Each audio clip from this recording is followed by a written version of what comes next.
Captain அவர்களுடைய தலைமை அலுவலகத்திற்கு இன்றைக்கு இஃப்தார் நோன்பு விழா வந்திருக்கும் அனைத்து இஸ்லாமிய சகோதரர்களுக்கும் தேசிய முற்போக்கு திராவிட கழகத்தின் சார்பாக பணிவான வணக்கங்களை தெரிவித்துக் கொண்டு உங்கள் அனைவரையும் வருக வருக என்று வரவேற்பதில் உண்மையிலேயே நான் மகிழ்ச்சி அடைகிறேன். இன்றைக்கு இஃப்தார் நோன்பு திறப்பு விழா நம்ம தலைமை கழகத்தில் பொறுத்த வரைக்கும் ஆண்டுதோறும் ஒரு வருடம் கூட தவறாமல் இஃப்தார் நோன்பு விழாவை கேப்டன் அவர்கள் அனுசரித்து வந்தார். அந்த வகையில் கடந்த வருஷம் நம்ம அது பண்ணல, ஏன்னா கேப்டன் மறைந்து ஒரு வருடம் கூட முடியாம எந்த விழாவும் இல்லை என்பதனால. ஆனால் இந்த வருடம் கேப்டனுடைய ஆசீர்வாதத்துடன் நமது தலைமை அலுவலகத்திலேயே இஃப்தார் நோன்பு திறப்பு நிகழ்ச்சியில உங்க எல்லாரையும் நான் சந்திக்கிறதுல அந்த அல்லாவுக்கும் கேப்டனுக்கும் என்னுடைய நன்றிகளை இந்த நேரத்தில் நான் தெரிவித்துக் கொள்ள கடமைப்பட்டிருக்கிறேன். இந்த விழாவிலே பங்கேற்க வர வேண்டும் என்று அன்பு சகோதரர் அண்ணன் ஷேக் தாவூத் அவர்களுக்கும், சகோதரர் முனைவர் பாஷா அவர்களுக்கும், சகோதரர் முகமது அதாவுல்லா அவர்களுக்கும், அதே போல எங்களுடைய மாவட்ட மீனவர் அணி செயலாளர் நிசாம் அவர்களுக்கும், எங்களுடைய ராமநாதபுரம் மாவட்ட செயலாளர் ஜின்னா அவர்களுக்கும், இந்த விழாவிலே கலந்து கொள்ள வந்திருக்கும் மாவட்ட கழக செயலாளர்கள், எங்களுடைய நிர்வாகிகள், மகளிர் அணி சகோதரிகள், பத்திரிகை நண்பர்கள், தொண்டரணியை சேர்ந்த அனைவருக்கும் தேசிய முற்போக்கு திராவிட கழகத்தின் சார்பாக வணக்கங்களை தெரிவித்து தலைமை கழகத்திற்கு உங்கள் அனைவரையும் வருக வருக வருக என்று வரவேற்கிறேன். இஃப்தார் நோன்பு அப்படின்னாலே இது ஒரு புனித மாதம், ரமலான் மாதம் அப்படின்னு சொன்னாலே இது புனிதமான ஒரு மாதம். நாங்கெல்லாம் சின்ன சுதி சொன்ன மாதிரி பிறந்து வளர்ந்தது எல்லாம் வேலூர் மாவட்டம். எங்களுடைய நெய்பர்ஸ் எல்லாம் நீங்க பாத்தீங்கன்னா இஸ்லாமிய சகோதரர்கள். ஆனால் நாங்கள் படித்து வளர்ந்தது எல்லாமே கிறிஸ்டியன் இன்ஸ்டிடியூட். எங்க வீட்டுல இந்து கடவுள். எல்லா மதத்தையுமே நாங்கள் சமமாக பாவித்து தான் வளர்ந்தோம். கேப்டனை திருமணம் செய்து வந்த பிறகு வீட்டுல முதல் விளக்கேற்றப்போ நான் பார்க்கிறேன், இந்து கடவுளும் இருக்கார், இஸ்லாத்தோடைய குரானும் இருக்கு, ஜீசஸும் இருக்கார். அப்பதான் நாங்க நினைச்சுக்கிட்டேன், நாம பிறந்து வளர்ந்ததும் ஒரே மாதிரிதான், நம்ம கேப்டனுடைய எண்ணங்களும் அவருடைய மத பற்றும் ஒன்றுதான். நம்ம எல்லாருமே ஒரே குலம், ஒரே தெய்வம் தான். நமக்குள்ள எந்த பாகுபாடும் எந்த பிரிவினைகளும் எப்பொழுதுமே கிடையாது என்பதை தான் கேப்டன் எப்பொழுதுமே நம்பினார். அதை தான் நானும் நம்புறேன். நாம் எல்லாரும் சகோதர சகோதரிகள் தான். நமக்குள்ள எந்த விதமான வேறுபாடோ பாகுபாடோ கிடையாது என்பதில் கேப்டனும் நானும் நம்ம கழகத்தினரும் நீங்கள் அனைவரும் உறுதியா இருப்பீங்க என்பதை நான் நம்புறேன். எங்களுடைய திருமணம் முடிந்த பிறகு எங்களுக்கு 2 பிள்ளைகள். ஒருத்தர் நமது விடுதலை புலி பிரபாகரன் பெயரை கேப்டன் பிரபாகரன் அவர்களையும் தமிழ் பற்று மீதும் அவர் வைத்த அன்பின் காரணமாக மூத்த மகனுக்கு பிரபாகரன் என்று பெயர் வைத்தார். 2வது மகன் பிறந்த போது கேப்டன் சொன்னதை இன்று அதுவும் நமது தலைமை கழகத்தில் என்னுடைய இஸ்லாமிய சகோதரர்களோடு பகிர்ந்துக்கணும்னு விரும்புகிறேன். 2வது மகனுக்கு ஷவுக்கத் அலி என்று இஸ்லாம் பெயரை தான் சூட்டுவேன் என்று கேப்டன் உறுதியாக என்னிடம் சொன்னார். கேப்டன் சொன்ன வார்த்தைக்கு இதுவரைக்கும் நான் மறுப்பு சொன்னதே கிடையாது. எந்த விஷயத்துக்கும் நான் மறுப்பு சொன்னதே கிடையாது. உங்க மனசுல அப்படி தோணுனா நீங்க தாராளமா வைங்கன்னு தான் சொன்னேன். ஏன்னா இஸ்லாமியர்கள் மீது கேப்டன் வைத்திருந்த பற்று, அவருடைய நட்பு வட்டாரத்தை நீங்க பார்த்தீங்கன்னா அத்தனை பேரும் இஸ்லாமியர்கள். அண்ணன் இப்ராஹிம் ராவுத்தர்ல இருந்து, திரையுலகிலே அவருக்கு பக்கபலமா இருந்த லியாக்கத் அலிகான்ல இருந்து, அவர் மிகப்பெரிய ஒரு வில்லனாக இன்ட்ரோடியூஸ் பண்ணி கேப்டனுக்கு கடைசி வரைக்கும் இன்று அளவு வரைக்கும் விசுவாசமாக இருக்கின்ற மன்சூர் அலிகான் உட்பட எத்தனையோ வில்லன்களை கேப்டன் எத்தனையோ கதாபாத்திரங்களை இன்ட்ரோடியூஸ் பண்ணியிருக்காரு இஸ்லாமியர்களை. அது மட்டும் இல்லை, திருப்பூர்ல எங்க அன்பு அண்ணன் அக்பர் திரை உலகிற்கு வருவதற்கு முன்பிருந்தே நட்பு. அதே மாதிரி புதுக்கோட்டையில எங்களுடைய மாவட்ட கழக செயலாளராக இருந்த ஜாகீர் அவர்கள், அதே மாதிரி விருதுநகர்ல ஷெரீப் அவர்கள், அதே போல இன்னைக்கு முகமது இருக்காரு. நிறைய நிர்வாகிகள் இன்னைக்கு நம்ம கட்சியில இஸ்லாம் சகோதரர்கள் தான். அதே மாதிரி இன்னைக்கு அதிகமாக கேண்டிடேட்ஸை நம்ம நிறுத்தினது யாருன்னு பாத்தீங்கன்னா இஸ்லாமியர்களை கேப்டன் அதிகமாக வாய்ப்பு கொடுத்து அவர்களை கேண்டிடேட்ஸா கேப்டன் அறிவிச்சிருக்கார். ஒவ்வொரு பிறந்த நாளுக்கும் இந்து கோயிலுக்கும் போவோம், கிறிஸ்டியன் நம்மளுடைய சர்ச்சுக்கும் போவோம், தர்காவுக்கும் போவதை தன்னுடைய வாழ்நாள் கடமையாகவே கேப்டன் வைத்திருந்தார் என்பது உங்க எல்லாருக்குமே தெரியும்.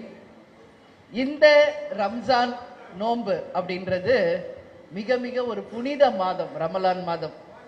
அந்த 30 நாட்கள் நாட் ஒன்லி ஃபார் இஸ்லாமியர்கள், ஒட்டுமொத்த மக்களுக்குமே இது ஒரு புனித மாதம் தான் நிச்சயமா நான் சொல்வேன். இன்ஷா அல்லாஹ் அப்படின்னு உங்களுக்கு எப்படி நான் சொல்றது நீங்க உண்மைன்னு நினைக்கிறீங்களோ இல்லையோ எனக்கு தெரியாது. பட் உண்மையை நான் சொல்றேன், கேப்டன் மாதிரி தான், சொல் ஒன்று செயல் ஒன்று கிடையாது. நான் என்ன சொல்றேன்னா அதுதான் செயல். நாங்க தினம்தோறும் எப்படி ஈஸ்வரான்னு சொல்றனோ, ஜீசஸ் சொல்றனோ, அது மாதிரி தினம்தோறும் இன்ஷா அல்லாஹ் என்று சொல்லிதான் என்னுடைய தினத்தை நான் தொடங்கி கொண்டிருக்கிறேன். இது எத்தனை பேருக்கு தெரியும் என்பது தெரியாது, இதுதான் உண்மை. ஏன் அப்படின்னு சொல்றேன்னா, எங்களை பொறுத்த வரைக்கும் 3 கடவுளுமே சமமானவர்கள் தான், அதுல எந்த மாற்று கருத்தும் இல்லை. எல்லாருமே நல்லதை தான் மக்களுக்கு சொல்லியிருக்காங்க. எல்லாரும் உதவி செய்யுங்க, பசித்து வருபவர்களுக்கு உணவளியுங்கள் என்றுதான் அனைத்து மதத்திலுமே சொல்லி இருக்குதே ஒழிய யாரும் எந்த மாற்று கருத்தை சொல்லல. ஜோதி வடிவமாக இருக்கின்ற கடவுள் இன்றைக்கு மதங்களாக இருக்காங்க. பட் நம்ம பொறுத்த வரைக்கும் எல்லாருமே ஒன்றுதான் என்பதுல மாற்று கருத்து இல்லை. இந்துக்கள் என்ன சொல்றாங்க, மாரி மாரி ஆத்தான்றாங்க. கிறிஸ்டியன்ஸ் என்ன சொல்றாங்க, மேரி மாதான்னு சொல்றாங்க. இஸ்லாம்ல என்ன சொல்றாங்க, பாத்திமான்னு சொல்றாங்க. பேர் தான் மரியான்னு சொல்றாங்க, பாத்திமான்னு சொல்றாங்க. பேர்ல தான் மாற்றம், ஆனா எல்லாருமே ஒன்றுதான். கேப்டன் எப்பவுமே தன்னுடைய நண்பர்களை மாமா மச்சான் தான் கூப்பிடுவாரு. அதுவும் இஸ்லாமிய சகோதரர்களை வாங்க மாமா வாங்க மச்சான் அப்படின்னு தான் சொல்றாரு. அந்த அளவு ஒரு உரிமையாக பழகக்கூடியவர் நமது கேப்டன் அவர்கள். இப்ப கூட அந்த ரூம்ல நாங்கெல்லாம் அண்ணனுங்களோட பேசிட்டு இருந்தோம். அனைவரும் கேப்டனுடைய நினைவுகளை என்னோடு பகிர்ந்துக்கிறப்போ உண்மையிலேயே கேப்டன் நம்ம கிட்ட இல்லை என்ற எண்ணம் என்றைக்குமே யாருக்குமே வர முடியாது. ஏன்னா அவர் வாழ்ந்துட்டு போயிட்டார். இன்னைக்கு அவர் உருவத்தில் நம்மிடம் இல்லை, ஆனால் அவருடைய நினைவுகள் பசுமையாக இன்றளவும் எல்லா இடத்திலையும் நிரம்பி இருக்காங்க. அதனால கேப்டன் நம்ம கூட தான் இருக்காரு, வேற எங்கேயும் போல. இதே இந்த ஆபீஸ்ல இப்ப அவருடைய ஆன்மா இங்கதான் இருக்கு, நம்மோட அவரும் சேர்ந்துதான் இந்த இஃப்தார் நோன்பு விருதுல கலந்துகிட்டு இருக்காரு என்றுதான் நான் உறுதியா நம்புறேன். கேப்டனுக்கு கஞ்சி வச்ச உடனே முதல்ல கஞ்சி கேப்டன் பேரிச்சப்பழம் சாப்பிடுவார். நீங்க நிறைய வீடியோஸ்ல பார்த்திருப்பீங்க. அடுத்தது கஞ்சி எடுத்து அவ்வளோ விரும்பி குடிப்பார். இப்போ நான் கேப்டனுக்கு கோவிலுக்கு போய் அவருக்கு ப்ரே பண்ணிட்டு இங்க வருவதற்கு முன்பே அந்த பேரிச்சப்பழம் அந்த கஞ்சியை அவர் வாயில வைத்து அவர் குடிப்பது போலவே அவருக்கு ஊட்டி விட்டுட்டு தான் நான் இந்த ஃபங்க்ஷனுக்கே வந்திருக்கேன். ஏன்னா அந்த அளவு அவர் இஸ்லாமியர்களை விரும்பினார். அவர் சகோதரர் சொன்ன மாதிரி கேப்டன் உண்மையிலேயே இஸ்லாமியர்களுக்கு பாதுகாவலராக, உண்மை நண்பராக என்றைக்குமே வாழ்ந்தவர். அதையே தான் நானும் சொல்றேன். இஸ்லாமியர்கள் சகோதர சகோதரிகளே, கேப்டன் எவ்வளியோ அதே வழிதான் எங்கள் வழியும், அதுல இமி அளவும் நாங்கள் என்றைக்கும் மாற மாட்டோம். நிச்சயமாக ஒரு நல்ல காலம் வரும் பொழுது இஸ்லாமிய சகோதர சகோதரிகளுக்கு கேப்டன் என்னெல்லாம் செய்யணும்னு நினைச்சிருந்தாரோ அதை அத்தனையும் அவருடைய உருவமாக இருந்து தேசிய முற்போக்கு திராவிட கழகம் நிச்சயமாக உங்களுக்காக செய்வோம் என்பதை இந்த நேரத்தில் சொல்றேன். சிறுபான்மை பிரிவு என்பதை இல்லாம பிரிக்காமல் தன்னுடைய ஒன்னாகவே கேப்டன் நினைச்சு வாழ்ந்தார். சிறுபான்மையர்கள் அல்ல, என்னுடைய சகோதரர்கள், அவர்கள் எந்த வகையிலும் அவர்களை பிரிக்க கூடாது என்பதில் கேப்டன் கடைசி வரைக்கும் உறுதியாக இருந்தார்.